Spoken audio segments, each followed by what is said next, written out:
Chapter 3 of your NCERT text, named as, what is the name of the chapter 3? That is pair of linear equation in two variables. चलो understand करते हैं what does it mean. अगर हम देखेंगे pair का मतलब है दो होनी चाहिए. Pair means two, double. अगर हम देखेंगे व्हाट इज लीनियर मीन जब भी वेरिएबल का पावर क्या होगा? 1 होगा. अच्छा, अगर पॉलिनोमियल में आपको पढ़ा है, अगर वेरिएबल का पावर 2 होगा तो इट मींस क्वाड्रेटिक. अच्छा, अगर वेरिएबल का पावर 3 होगा इट मींस क्यूबिक. अगर वेरिएबल का पावर 4 होगा it means by quadratic. Polynomial में हो गया था what is algebraic expression, what is polynomial. Now linear का मतलब है, कुल मिला के यहाँ पे लीनियर का मतलब है द वेरिएबल पावर क्या होना चाहिए? तो 1 के बराबर होना चाहिए. तो जब पावर 1 होता है, नॉट नेसेसरी हम लिखें x रेज पावर 1, लिखने की जरूरत नहीं है. x लिखो, it also implies the x have 1 power. Similarly equation where there is an equality sign, whenever you find equality sign it means equation in two variables. Two, understood? Yes, variable means those entities, those quantity whose value changes. जैसे आपने पढ़ा है polynomials में, constants और variables का मतलब जिस भी क्वांटिटी का वैल्यू क्या होगा? चेंज होगा. मतलब कभी x का वैल्यू क्या होता है? कभी 3 होता है, कभी 4 होता है x का वैल्यू, कभी इसी x का वैल्यू तो -7 भी होता है. सो x का वेरिएबल, x y z को आमतौर पे वेरिएबल कहते हैं, a b c d इनको कांस्टेंट्स कहते हैं. ठीक है, तो ये बन गया चैप्टर का थोड़ा सा सिंपल मीनिंग. तो अगर हम देखेंगे linear equation in two variable का जो कुल मिला के जनरल फॉर्म है, that is a1x plus b1y plus c1 is equal to 0. Why x and y is the variable here? यहाँ पे x और y क्या है? Variable. a1 b1 c1 this is the constant.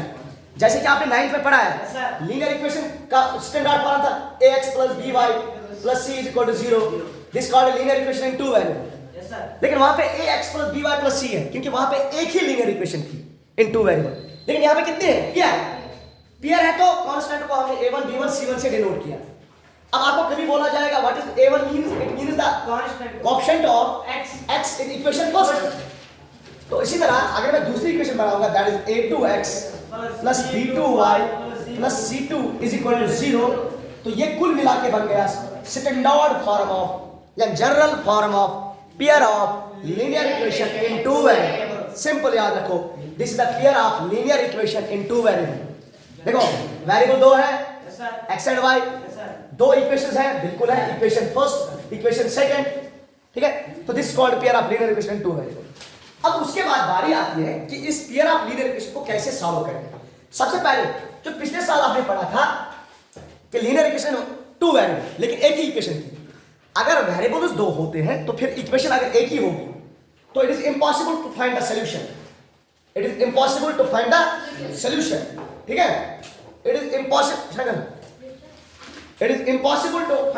Solution. लेकिन अगर आपके पास दो वेरिएबल है तो there must be two equation, तभी जाके आपको यूनिक सॉल्यूशन मिल सकता है. अगर सिर्फ आपको एक ही इक्वेशन है और वेरिएबल्स दो है तो आप ज्यादा से ज्यादा उसका लाइन ड्रा कर सकते हैं, लेकिन सॉल्यूशन नहीं मिलेगा.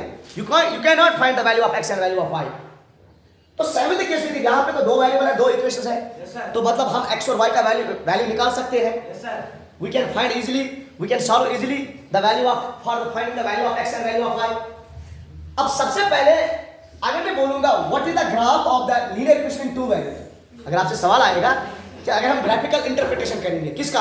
Linear equation in two variable, तो याद रखो linear equation in two variable का ग्राफ जो होता है ना, दैट्स ऑलवेज स्ट्रेट लाइन. अगर आप कभी भी चाहते हो ना कि linear equation in two variable का ग्राफ बनाना, तो जब बनाओगे ना तो क्या बनेगा? वो बनेगा स्ट्रेट लाइन. तो कितने स्ट्रेट लाइन बनेगी यहाँ पे? दो. अब अगर सॉल्यूशन देखने की कोशिश करेंगे तो तीन तरह से सॉल्यूशन निकाल सकते हैं. First solution is called graphical solution. With the help of graph आप आराम से वैल्यू ऑफ x और वैल्यू ऑफ y निकाल सकते हो, अगर मिल गया, अगर एग्जिस्ट करेगा तो. उसके बाद दूसरा सॉल्यूशन जो है अलजेब्रिक. पहला है ग्राफिकल, दूसरा है अलजेब्रिक। और अलजेब्रिक में कितने किस्म के सॉल्यूशन होते हैं? 2 किस्म के सॉल्यूशन। अलजेब्रिक में कितने मेथड्स हैं? 2। For finding the linear equation in 2 variable, for solving the linear equation in 2 variable, there are 2 algebraic methods. हालांकि है तो 3, लेकिन हमारे सिलेबस में कितने हैं? 2। First is called substitution method, इनको एक एक करके पढ़ेंगे बाद में। Substitution method. एंड दूसरा एलिमिनेशन मेथड। Elimination method. तो इन 3 मेथड्स की मदद से we are able to find the value of x and value of y, or we can solve the pair of linear equation in 2 variables. अब हम पहले graphical method को थोड़ा सा क्लियर करते हैं। ग्राफिकल मेथड क्या होता है? ग्राफिकल मेथड, तो ग्राफिकल मेथड उसी को पढ़ेंगे। सब्स्टिट्यूशन और एलिमिनेशन 3.2 में है सब्स्टिट्यूशन, वहीं क्लियर करेंगे, इंट्रोडक्शन वहीं देंगे उसका। उसके बाद है 3.3 में क्या? एलिमिनेशन, वहीं क्लियर करेंगे। फिलहाल हमारे 3.1 एक्सरसाइज में, पहली एक्सरसाइज में हमें किसकी जरूरत है? Graphical method. तो ग्राफिकल मेथड में आपके पास 2 लाइनें आएंगी, इक्वेशन फर्स्ट की लाइन, इक्वेशन सेकंड की लाइन। कितने लाइन आएंगे? 2। अब जब आपके पास 2 लाइनें, अगर आपके पास 2 लाइनें हैं तो आपके पास 3 केसेस बनेंगे। या तो लाइनें एक पॉइंट पे मिलेंगे, या तो नहीं मिलेंगे, या तो कोइंसाइड होंगे, या तो कोइंसाइड मींस एक के ऊपर एक होंगे, ओवरलैप करेंगे। तो अब कैसे पता चलेगा क्या लाइन्स का एक जगह मिलना तय है, या लाइन्स आपस में पैरेलल है, या लाइन्स आपस में कोइंसिडेंट है, या लाइन्स आपस में कोइंसिडेंट है? इसके लिए आपको रेशियोज निकालने पड़ेंगे, इक्वेशन 2 के रेशियोज निकालने पड़ेंगे। What does it mean? It means अगर आपके पास इक्वेशन है a1x plus b1y plus c1 is equal to 0, a2x plus b2y plus c2 is equal to 0। ध्यान दे दो, अगर मैं पहला केस देखूं, case number 1 for lines to intersect at 1 point, तो केस होगा जो a1/a2 वो बराबर नहीं होगा b1/b2। पहले आप a1/a2 को निकालो, फिर b1/b2 को निकालो। अगर बराबर नहीं होगा तो क्या करेंगे आप? therefore lines intersect at a point, lines एक पॉइंट पे मिलेंगे। therefore इक्वेशन का क्या होगा? एक ही solution, that is unique solution. और जब यूनिक सॉल्यूशन होता है ना तो इक्वेशंस होते हैं कंसिस्टेंट। Equations are consistent. कब होते हैं इक्वेशंस कंसिस्टेंट? जब एक ही सॉल्यूशन होगा। अब कितनी चीजें आपने यहां पे सीखी? चीज number 1, if a1/a2 is not equal to b1/b2 तो lines intersect at a point, एक पॉइंट पे मिलेंगे। और दूसरा इक्वेशन है यूनिक सॉल्यूशन। इक्वेशन का क्या होगा? और इक्वेशंस क्या होंगे? कंसिस्टेंट। उसके बाद दूसरा case number 2, that is a1/a2 अगर बराबर होगा b1/b2 और बराबर नहीं होगा c1/c2। अगर ये वाला केस होगा, जब यहीं पे पहले केस में जब बराबर नहीं होता ना a1/a2 तो यहीं आप छोड़ देते हो। लेकिन अगर बराबर होता है तो फिर आप c1/c को भी देखते हो। तो अगर ये वाला केस होगा तो इक्वेशन लाइन्स और जो इक्वेशन से आपको 2 लाइनें मिलेंगे, जब आप इक्वेशन से आपको 2 लाइनें मिलेंगी ना तो लाइन्स क्या होंगी? या तो क्या होंगी? पैरेलल होंगे, या तो लाइन्स पैरेलल होंगे। और इक्वेशन का नो सॉल्यूशन। अरे भाई जब लाइन्स ही नहीं मिल रहे हैं तो सॉल्यूशन कहां से मिलेगा? और इक्वेशंस क्या होंगे? Equations are inconsistent. ये हो गया दूसरा case. Case number 3 and last, अगर a1/a2 बराबर होगा b1/b2, नहीं बराबर होगा c1/c2। चलो बराबर होगा, अगर बराबर होगा c1/c2, अगर बराबर होगा c1/c2 तो केस क्या होगा? लाइन्स क्या करेंगे? लाइन्स और कोइंसिडेंट। तो लाइन्स क्या होंगे? कब होंगे lines coincident?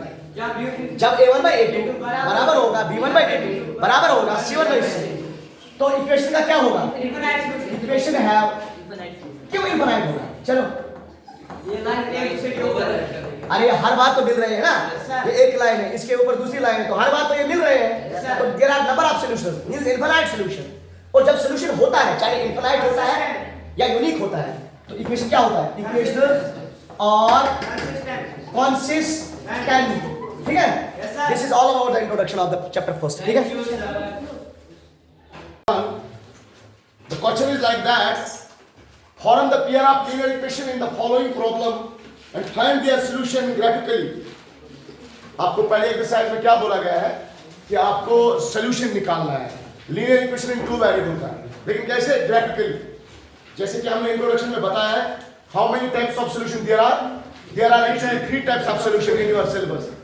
The first type is graphical solution and type number second is substitution method and third method is elimination method. पहले हम किसको क्लियर करेंगे? आपको ग्राफिकल मेथड को क्लियर करेंगे. तो पहला पार्ट है क्वेश्चन नंबर 1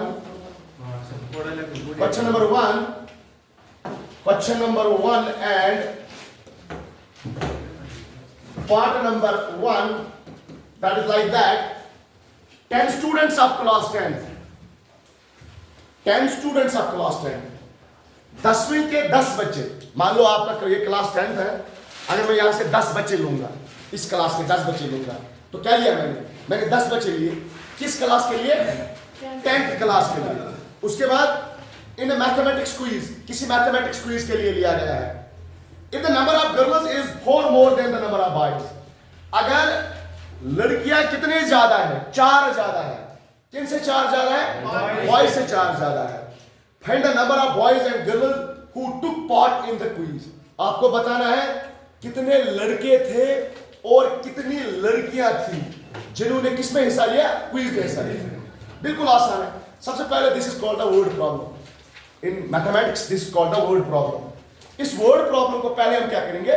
पहले हम इस प्रॉब्लम को अलजेब्रिक प्रॉब्लम में बनाएंगे, मैथमेटिकली अलजेब्रिक प्रॉब्लम बनाएंगे इसको, और बाद में हमारे पास 2 इक्वेशन आएंगी, क्योंकि हम पढ़ रहे हैं pair of linear equation in two variable. जब हमारे पास 2 इक्वेशन आएंगे तो उनका हम ग्राफ बनाएंगे ग्राफ पेपर पे, फिर देखेंगे हम वो 2 लाइनें कहां पे मिल रही है. जहां पे वो मिल रही है ना लाइनें, that's called our solution, that's called our. Now move towards the question. पहले हम लिखेंगे लेट कितने लड़कियां हैं? लड़के हैं. किसी को पता है? नहीं पता है. कितने लड़के हैं? किसी को पता है? नहीं पता है. लड़के और लड़कियां दोनों मिला के 10 है. सिर्फ लड़के 10 नहीं है, बल्कि लड़के और लड़कियां दोनों मिला के 10 है. तो हम लिखेंगे let number of boys is equal to, हम मान के ले चलते हैं जो बॉयज का नंबर है, हम मान के ले चलते हैं जो बॉयज का नंबर है वो कितना है. हम मान के ले चलते हैं जो बॉयज का नंबर है वो कितना है. ठीक है, हम मान के ले चलते that is equal to x, that is equal to x. इसी तरह नंबर ऑफ गर्ल्स, हम मान के ले चलते हैं गर्ल्स कितने हैं? y है. क्या x कैसे हो सकता है? x कैसे हो सकता है? y तो होना ही चाहिए ना, क्योंकि number of boys and number of girls are not same. Question ने खुद बताया है कि number of boys and number of girls are not same. So when the number of boys and number of girls are not same, so it simply means x is not equal to y. तो ठीक है ना, हमने number of boys को किसके बराबर रख दिया? x. Very good. Number of girls को किसके बराबर? y. Very good. अब हम क्वेश्चन की तरफ देखेंगे अकॉर्डिंग टू क्वेश्चन. अगर हम देखेंगे क्वेश्चन ने ये बोल दिया है कि अगर गर्ल्स हो या बॉयज हो, चाहे लड़की हो या लड़का हो, दोनों मिला के कितने हैं? तो x plus y that is equal to 10. इसका नाम हम इक्वेशन फर्स्ट रखेंगे, क्योंकि ये क्या बन गया हमारा? ये बन गया हमारा linear equation in two variable. लेकिन मैंने आपको पहले ही दिन बताया, linear equation in two variable का अगर आपको सॉल्यूशन निकालना है तो there should be 2 equations with 2 variables. फिलहाल वेरिएबल्स तो 2 आ गए, लेकिन इक्वेशन कितनी आ गई? तो और एक इक्वेशन तो बनानी पड़ेगी, है ना. दूसरी इक्वेशन भी बनानी पड़ेगी ना. समझ आओ ना. क्यों दूसरी इक्वेशन बनानी पड़ेगी? ताकि हमें उससे सॉल्यूशन मिलेगा. तो दूसरी इक्वेशन कहां से मिलेगा? ये जो वर्ड प्रॉब्लम हमने आपको पढ़ाया, इस वर्ड प्रॉब्लम को थोड़ा सा फिर रिपीट करते हैं. क्या है word problem? 10 students of class 10, 10 बच्चे क्लास 10th के took part in a mathematics quiz. किसमें उन्होंने हिस्सा लिया? Mathematics quiz में हिस्सा लिया. If the number of girls is, लड़कियों का तादाद अगर किससे 4 ज्यादा होगा, 10 से boys से, find the number of boys and girls took a participation in the quiz. तो खुद बोल रहा है जो गर्ल्स का वैल्यू है, गर्ल्स किससे डिनोट होता है यार? 22 से. जो गर्ल्स का वैल्यू है वो 22 से 4 ज्यादा है. तो मैंने इक्वेशन बना दिया. जो गर्ल्स का वैल्यू है, हाँ, वो 22 से 4 ज्यादा है. तो आगे इक्वेशन बन गई, लेकिन नाम अभी नहीं देंगे क्योंकि अगर मैंने आपको बताया है इंट्रोडक्शन में, standard form of linear equation in 2 variable is a1x plus b1y plus c1 is equal to 0. दूसरा a2x plus b2y plus c2 is equal to, तो मतलब हमें वेरिएबल को लेफ्ट हैंड साइड में बनाना पड़ेगा. तो इसको मैं चेंज करूंगा थोड़ा सा, और इस x को यहां शिफ्ट करोगे तो क्या बनेगा? Minus x. इस x को यहां शिफ्ट करोगे तो क्या बनेगा? तो पहले से ही क्या है यहाँ पे? Plus y is equal to क्या है? इज इक्वल टू 4 है, माइनस नहीं, क्योंकि मैंने x को वहां शिफ्ट किया तो x नेगेटिव बनेगा. तो ये बन गया हमारा इक्वेशन सही. चलो मुबारक हो, इक्वेशन 2 बन गए. इक्वेशन बन गए तो उसके बाद काम आसान है. क्या करना है? पहले इक्वेशन से हमें कितने पॉइंट्स लेने हैं? 2 या 3. उसके बाद सेकंड इक्वेशन से कितने पॉइंट्स चाहिए? 2 या 3. फिर उनका ग्राफ प्लॉट करेंगे ग्राफ पे, और ग्राफ के बाद हम देखेंगे जहां पे वो लाइन आपस में मिलती है ना, वही हमारा सोल्यूशन कहलाया जाएगा. चलो कैसे ग्राफ निकालते हैं? From equation first, what is our equation first? It is x plus y is equal to 10. It's x plus y is equal to 10. तो क्या मैं लिखूं y is equal to 10, x को वहां शिफ्ट करूं, 10 minus x. हमने x का y का वैल्यू निकाला इन टर्म्स ऑफ x. हमने y का वैल्यू निकाला इन टर्म्स ऑफ x. तो क्या करेंगे? पहले x का वैल्यू दे दो, कुछ भी रैंडम वैल्यूज दे दो. रैंडम वैल्यू, ये x हो गया, ये y हो गया, दे दो x का वैल्यू. मान के लिए चलते हैं 1. सर क्या हमें 2 दे सकते हैं? बिल्कुल दे सकते हो. 0 दे सकते हैं? बिल्कुल दे सकते हैं, आपकी मर्जी. अब ऐसे वैल्यू दे दो जिससे हमें ग्राफ बनाने में आसानी हो. और उसके बाद y क्या निकलेगा? y निकलेगा. जब आप यहाँ पे क्या डालोगे? 1 डालोगे ना, तो 10 minus 1 तो y बनेगा हमारा 9. y बनेगा हमारा 9. उसके बाद x का वैल्यू क्या दोगे? 2. तो y क्या बनेगा? y बनेगा हमारा 8. y बनेगा हमारा 8. तो ये हो गए हमारे 2 वैल्यूज तैयार. ठीक है. अब दूसरी इक्वेशन को भी इसी तरह ले लो. दूसरी इक्वेशन को इसी तरह ले लो. From equation second, what is our equation second? It is minus x plus y is equal to 4. It becomes y is equal to minus x को वहां शिफ्ट करो, x प्लस 4. तो यहां पे भी आप 2 वैल्यूज चूज करो. ये x हो गया, ये y हो गया. दे दो x का वैल्यू. मान के लिए चलते हैं 1 देते हैं, तो y क्या बनेगा? y बनेगा 5. उसके बाद दे दो x का वैल्यू. x का वैल्यू 2 दे दो. x का वैल्यू 2 देने से y का वैल्यू क्या आएगा? y का वैल्यू 6 आएगा. y का वैल्यू, जब y का वैल्यू 6 आएगा तो हमारे 2 इक्वेशंस को हमने अब पॉइंट से हासिल कर दिए. वहां से इक्वेशन फर्स्ट से भी 2 पॉइंट्स हासिल कर दिए, इक्वेशन सेकंड से भी 2 पॉइंट हासिल कर दिए. और मैंने आपको इंट्रोडक्शन में ही बताया, जब भी आप ग्राफिकल सॉल्यूशन ढूंढोगे किसका? लीनियर इक्वेशन इन 2 वेरिएबल का, तो हमेशा ग्राफ क्या बनता है इसका? स्ट्रेट. क्या बनेगा? चलो हम यहां से रूलर पिक करेंगे, तो एक लाइन डालेंगे. सॉरी, चलो इसको पिक किया यहां पे. ठीक है, सीधा है. हाँ, तो अब आप लिखो, इस पे लाइन बना. ये होगी x एक्सिस हमारी, ये होगी हमारी x एक्सिस. थोड़ा नीचे ला इसको ताकि हम पॉइंट्स डालेंगे. मान लो ये हमारा 0 हो गया, ये पॉइंट हमारा 0 हो गया.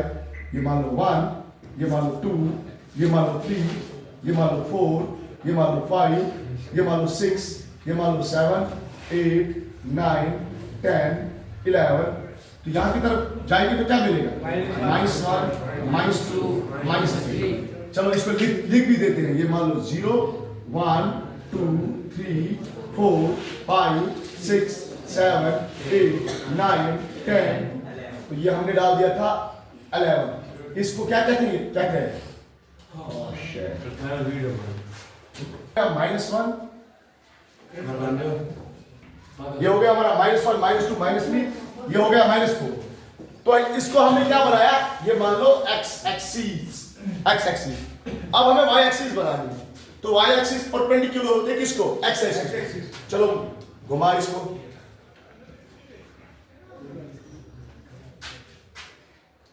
ये इस तरह घुमा दिया। पहले आप स्मार्ट तरीके से यहां लाएंगे, पहले लाइन डालेंगे, उसके बाद चलो जी, ये हो गया हमारा लाइन तैयार। ठीक है, थोड़ा सा स्केल को पीछे लेते हैं और इन पॉइंट्स को बनाते हैं। चलो, ये क्या हो गया हमारा, किसका 1, y एक्सिस का 1, ये हो गया y एक्सिस का 2, ये हो गया y एक्सिस का 3, ये हो गया y एक्सिस का 4, 5, ये हो गया 6, ये हो गया 7, 8, 9, 10, 11। तो इसका नाम क्या रखेंगे, ये हो गया y, यहां से क्या मिलेगा y डैश, यहां से थोड़ी वैल्यू बनाते हैं, -1, -2, -3। चलो -1, स्केल को हटाते हैं, ये हो गया -1, -2, -3, 1, 2, 3, ये हो गया 4, 5, 6, 7, 8, 9, 10, 11। ये हो गया हमारा कोऑर्डिनेट सिस्टम तैयार।